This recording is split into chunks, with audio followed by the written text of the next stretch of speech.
Welcome to the fascinating world of geese found in India. While geese and ducks both belong to the Anatidae family, they have distinct characteristics that set them apart. Geese are typically larger, with longer necks and a greater adaptation to grazing on land, whereas ducks are smaller, with shorter necks and a preference for dabbling or diving in water. Geese are also known for their strong social bonds and distinctive honking calls, while ducks exhibit a wider range of vocalizations, from quacks to whistles. However, in this video, our focus will be on the incredible geese.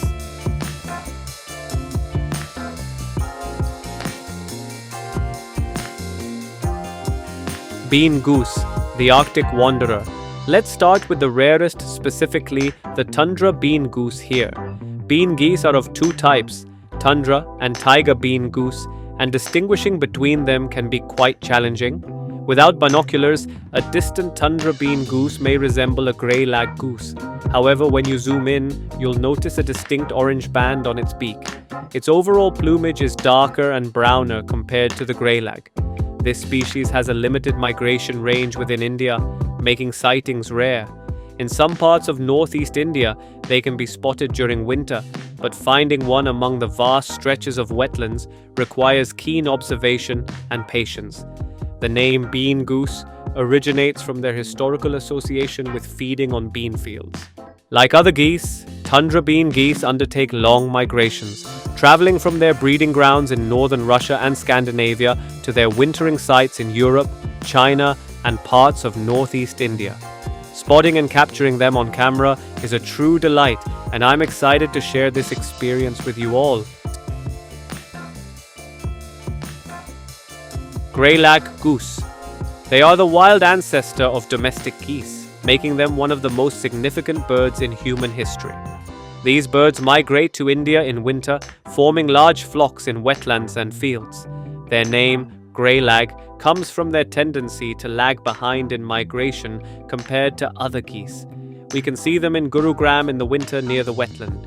It is known that people have domesticated these geese for over 3,000 years. That is a long relationship between humans and the grey lag goose. During their molting period, they lose their flight feathers and are temporarily unable to fly.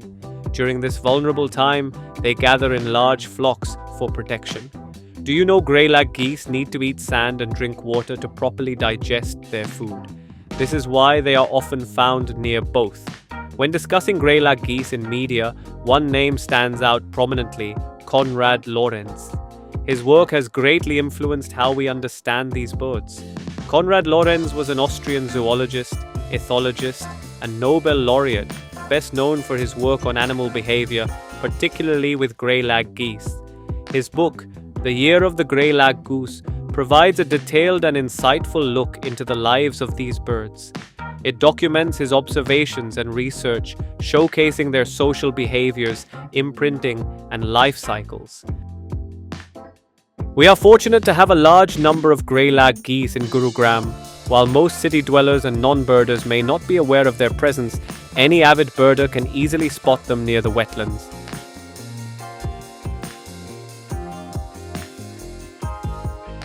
Bar-headed goose, the Everest flyers. One of the most famous migratory birds of India, the bar-headed goose, is known for its astonishing high-altitude flight. These birds cross the Himalayas, reaching altitudes of over 25,000 feet, where oxygen levels are less than half of what they are at sea level, wintering across India.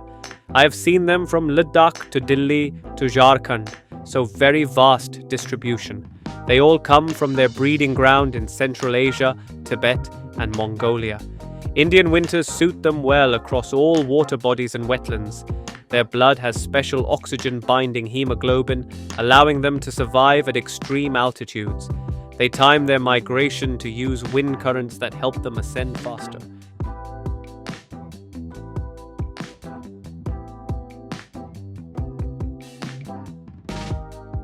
Lesser white-fronted goose, a rare treasure. One of the rarest migratory geese in India, the lesser white-fronted goose, is a globally threatened species. Distinguished by its small size and white forehead, this goose is a prized sighting for birdwatchers. Their breeding grounds are in northern Siberia and wintering in India, rarely seen, mostly in Assam, Gujarat. But we are lucky to sight them at Gurugram too. They are one of the smallest geese in the world. Their IUCN status is vulnerable, and their declining population makes every sighting in India an extraordinary event. The yellow eye ring and smaller size are two key features that distinguish it from the greater white-fronted goose.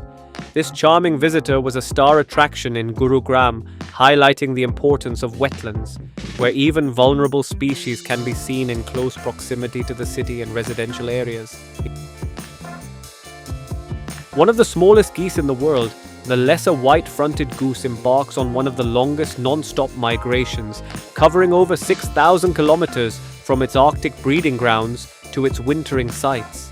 Here, they appear charming and amusing, came here with large flocks of bar-headed geese. However, they are quite intelligent, known for their clever strategy of nesting near birds of prey, such as peregrine falcons, which help deter ground predators.